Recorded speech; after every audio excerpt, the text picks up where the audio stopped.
Question. Do you remember our goal when we would study Dante every weekend? Our goal. Was to have a production it was in here? What were we specifically going to work towards? Oh, getting Tim to work on it, right? That was the main goal. I think that definitely was the main goal. We just gotta get there, man. We just gotta get there. Like, we do good. Timmy, he will come along. It's gonna happen. And then now we're here, and it's crazy watching Tim like on TV. I'm gonna be honest. I get not to cut you off. I'm sorry. Sometimes I do get a little more nervous when Tim's sitting right there. Cause it's why? Just acting in front of somebody who's so good. Who's good and really has had good successes in this, and then to kind of be sharing that space and energy is a blessing, but it's also pretty nerve-wracking. Tell us about Dante's Inferno. Tell us about it, Raul. And so Dante's Inferno, Get-Lit's always had this thing about classic poems and response poems. It's really, really cool because it's making the old more fresh. Mm-hmm. And Dante's Inferno is pretty old. 1320 is when it was completed. You know what I'm saying? It's a couple centuries ago.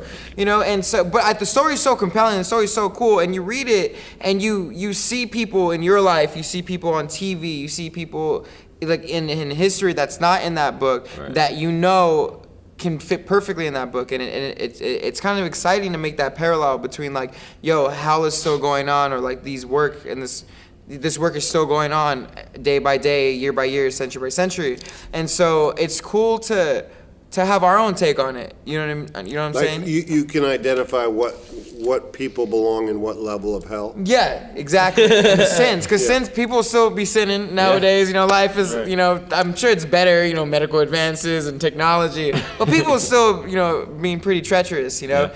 And so when you read these circles, it's old language and it's old references, but it's still very present and very modern ideas still, people cheating on each other and people hurting each other, people lying to each other, people wasting money, people drinking, addiction. Mm-hmm. Those are also problems that still exist today.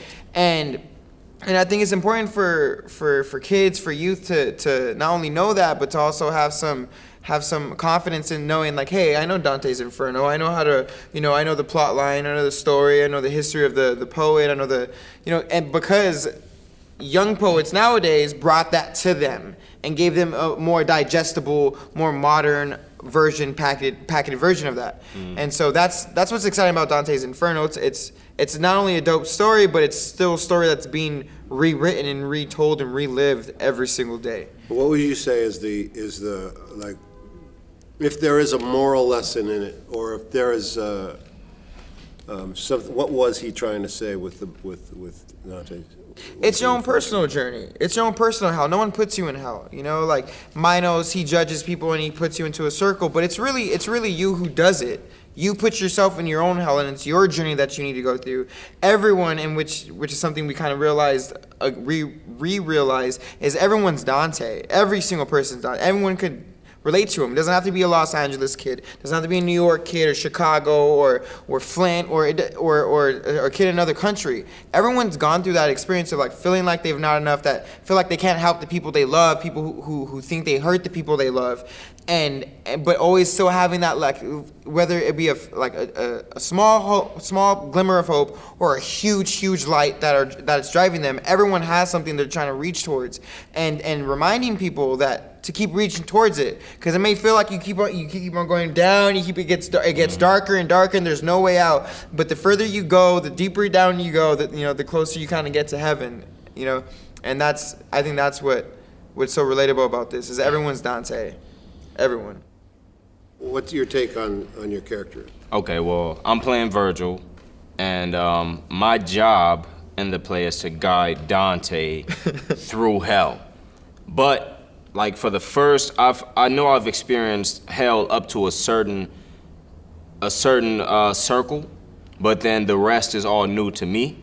So for me personally, my challenge is to not fall. What I think it is to not fall for whatever circle we're going, not fall into the circle itself of whatever it is, lust, the trap, and still be firm enough for him to want to follow me, And me personally, like the emotional tie I try to bring into it from my personal self is like I kind of have a second chance at guiding my brother to like the promised land. Not the promised land, but through hell, but for him to make it out. Because I lost my little brother, and I couldn't, you know, I was away at college, and I had a lot of mixed emotions about it, you know. So now I take that and I use Dante as like, you know, my bro, and I can go through this journey with him. Your redemption. Yeah, it's my redemption. That's what it is for me.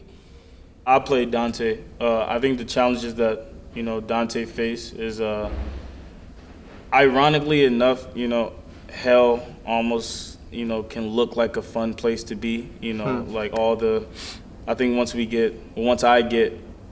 my character gets into a place where he's like, you know, man, just forget it. Like, you know, I got so much going on anyway.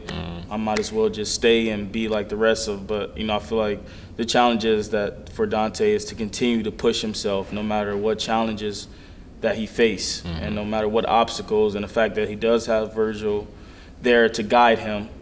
And the challenges that I faced, you know, I think playing like, you know, these characters, and the script is so written beautifully by, you know, Raul, that, you know, it forces you to take a look, you know, what's going on in your own life and like your own, you know, devils and your own hell, because we all have our own hell that we have built, you know, in our personal life, and that it forces you to look at that, and so that you can get to whatever your paradise is, and that, you know, that you'll get through it.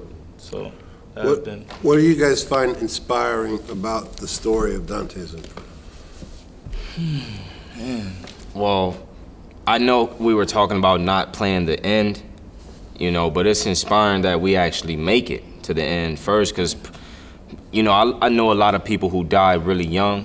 You know, this is just coming from me personally. So for me to play a role to where we have a real journey that's like going, like, bring us to the edge and push us to our limits. Even me playing Virgil, it's like, I love it that we're gonna make it, you know, and sometimes, you know, well, it's beauty in the struggle, you know, so the things that we will learn together throughout the play, throughout this life is beautiful, you know, so for me, it's beautiful to go through that. Like Cynthia she had said, I forgot what the name of this goat was, but it's a goat who climbs mountains and eats as along the way, you know, and he just climbs the mountains and climbs the mountains. He doesn't get nothing once he gets to the top, but the thing is about his climb, and he gets all his food from the climb and from the struggle. So that's what it is for me. And I think it's like super inspiring because like I come from, you know, like a crazy environment where, you know, it's not really technically our fault, but our education system for some reason doesn't really want to teach us about history a lot. And I feel like it's super inspiring that I'm learning so much about history. And we have so many friends who's kind of still in a certain lifestyle, and we're like gonna bring them out. We're gonna bring our family, you know, our friends, people who've never even heard of Dante's Inferno, people who've never even heard of Homer, Shakespeare. And, you know, and we're about to, like, seriously, so we're about to, you know, we're also, you know, gonna inspire, but we're also gonna educate people, and that's the goal anyway. At the end of the day, is to educate. So that's super inspiring to me that we can educate with, you know, And dope be play. educated. And be educated. Time. Yeah.